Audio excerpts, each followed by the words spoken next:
Bismillahirrahmanirrahim. Assalamualaikum warahmatullahi wabarakatuh. Alhamdulillah, wassalatu wassalamu ala rasulillah nabiyyina Muhammad wa ala ali Muhammad. Ikhwani fillah, arsadakumullah. Dalam peribadatan kita di saat wabah ini, para ulama memiliki kaidah fikih untuk memberikan fatwa kepada umat Islam bagaimana umat Islam menjalankan ibadah di saat wabah ini. Dan di antara kaidah fikih yang diambil oleh para ulama di antara lain, yang pertama adalah ad-duraru yuzalu. Kerusakan itu perlu kita jauhkan. Kalau kita melihat saat ini wabah yang ada di Indonesia ini, kenapa para ulama menyuruh kita agar menjauh dari wabah ini? Kita bisa melihat kasus di zaman Rasulullah Sallallahu Alaihi Wasallam, di saat beliau Rasulullah Sallallahu Alaihi Wasallam bersabda dalam hadis Bukhari, beliau bersabda, takutlah kalian kepada taun sebagaimana takutnya kalian kepada singa, atau larilah kalian dari taun sebagaimana larinya kalian dari singa.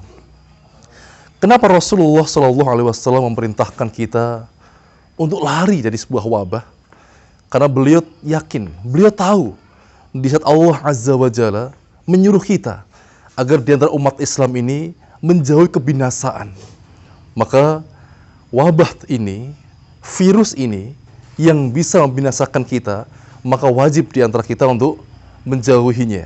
Wajar, andai kata para ulama menyuruh kita menjauhi kerumunan agar virus ini tidak saring menular di antara kita.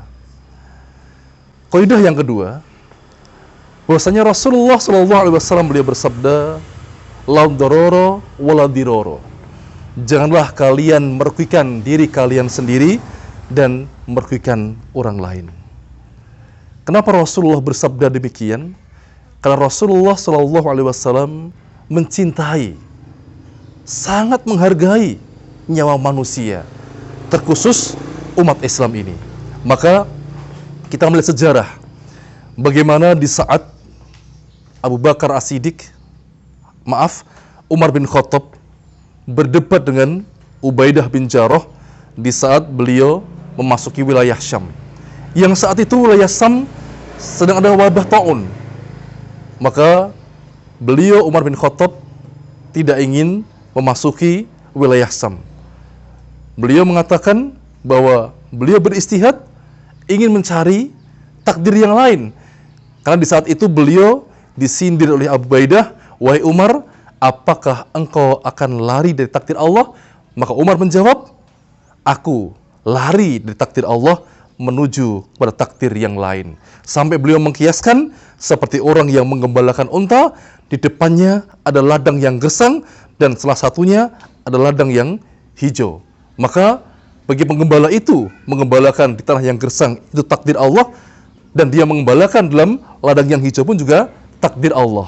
Tetapi di saat itulah sebagai penengah memberikan petunjuk, datang Abdurrahman bin Auf yang memberikan kabar tentang sabda Rasulullah SAW, bahwa Rasulullah SAW menyuruh kita, andai kata engkau mendengar suatu negeri ada wabah, maka janganlah engkau mendatangi negeri yang sedang terjadi wabah. Dan barang siapa di antara kalian yang saat itu di negeri yang ada wabahnya, maka jangan keluar dari negeri itu dan janganlah engkau melarikan diri dari negeri itu. Saat ini kita bisa melihat, andai kata ada sebuah daerah yang zona merah, maka kita dilarang untuk mendekati zona merah itu. Kenapa? Menjauhkan dari kebinasaan, lari dari kebinasaan menuju takdir yang lebih baik lagi. Dan ini ikhtiar yang diizinkan oleh syariat Allah Azza wa Jalla. Ikhwani fillah, arsadakumullah wa iyyakum. Kaidah yang ketiga, bahwasanya para ulama memegang kaidah al-masyaqqah tajlib at-taisir. Jadi kesulitan itu yang menjadikan sebab akan datangnya kemudahan. Kita melihat saat ini bahwasanya dibolehkan di saat kita mengalami kesulitan, kesukaran, boleh kita untuk tidak menjalankan sholat jamaah di masjid. Boleh kita tidak untuk menjalankan sholat Jumat di masjid. Kenapa? Karena pada waktu kita berkerumun di masjid, berkerumun di pengajian dan lain sebagainya, perkara ini dapat menimbulkan distribusi virus semakin meluas lagi. Maka dalam Islam datang kemudahan, yaitu apa? Boleh berjamaah di rumah dengan keluarganya. Dan ini tidak bertentangan dengan syariat Rasulullah Sallallahu Alaihi Wasallam. Kalau kita melihat perkara ini sudah ada di zaman Rasulullah Sallallahu Alaihi Wasallam. Bayangkan di zaman Rasulullah Sallallahu Alaihi Wasallam, di saat hujan yang deras yang menghalangi, membuat Muslim kesulitan untuk mendatangi masjid, Rasulullah apa? Menyuruh para muadzin mengganti hayal sholah dengan shollu fi buyutikum. Sholatlah kalian di rumah kalian. Sama perkara ini diikuti oleh sahabat Ibnu Abbas radhiyallahu anhu. Di salat Jumat datang hujan yang sangat deras. Ibnu Abbas melihat hujan yang deras ini mengakibatkan banyak Muslim kesulitan untuk mendatangi masjid, maka Ibnu Abbas menyuruh muadzin ganti hayal sholah dengan shollu fi buyutikum. Maka para sahabat yang kesulitan ke masjid, beliau mengganti sholat Jumat untuk sholat di rumah mereka. Nah saat ini seharusnya pada waktu pemerintah sudah memutuskan bahwa boleh sholat di rumah, ulama memutuskan belum fatwa mereka boleh sholat jamaah di rumah, maka sebagai simbol-simbol adzan ini seharusnya masih dikumandangkan. Kita lihat di Syria, di Arab Saudi, di Madinah dan lain sebagainya, di saat wabah ini berlangsung setiap hari, muadzin mengganti hayal sholah dengan shollu fi buyutikum atau shollu fi rikhalikum. Sebagai apa? Sebagai tanda bahwa keringan itu ada pada kaum muslimin. Apa keringanannya? Boleh bersolat berjamaah di rumah mereka masing-masing. Tetapi di saat ini, di daerah kita, di negeri Indonesia ini, sudah benar-benar ada wabah.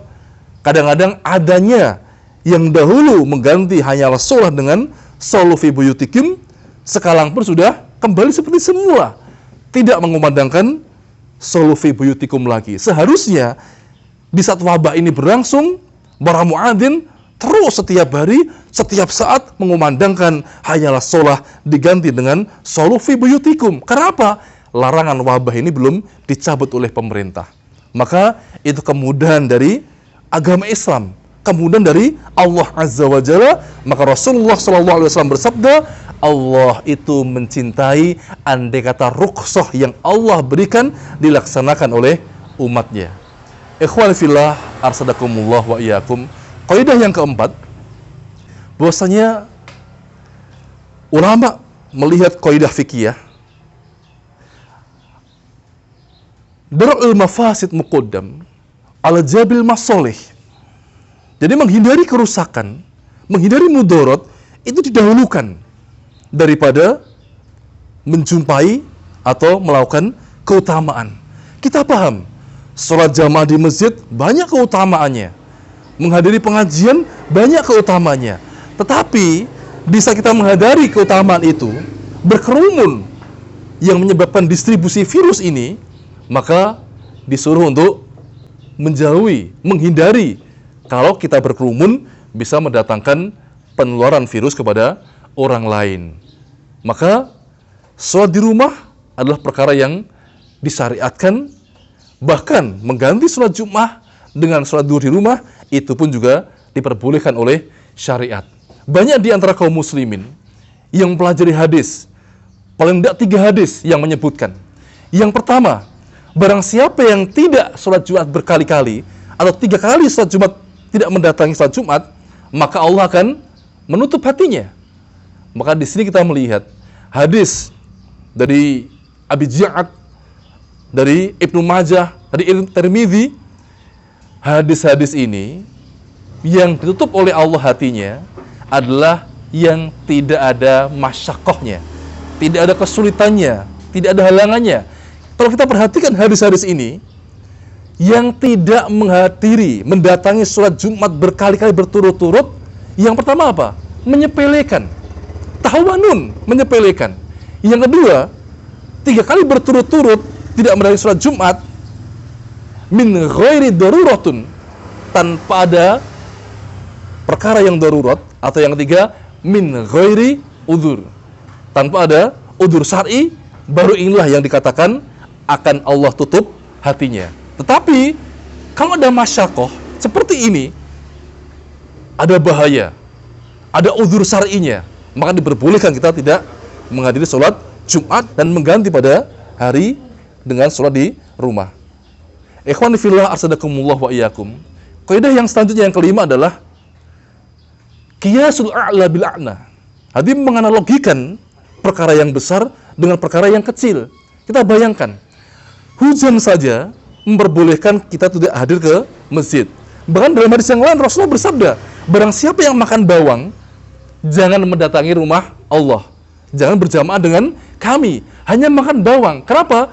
Kalau hujan itu menyulitkan pelakunya, kalau makan bawang itu menyulitkan bagi saudara yang lain. Apalagi ini perkara yang lebih besar dari itu, tentang bahaya wabah virus ini. Maka untuk itu, inilah beberapa kaidah fikih yang dipakai ulama, bagaimana mereka memberikan kita wacana, pencerahan, memberikan fatwa bahwa beribadah di rumah itu tidak menyelisih syariat, justru dianjurkan syariat untuk memberikan maslahat yang paling banyak untuk umat ini.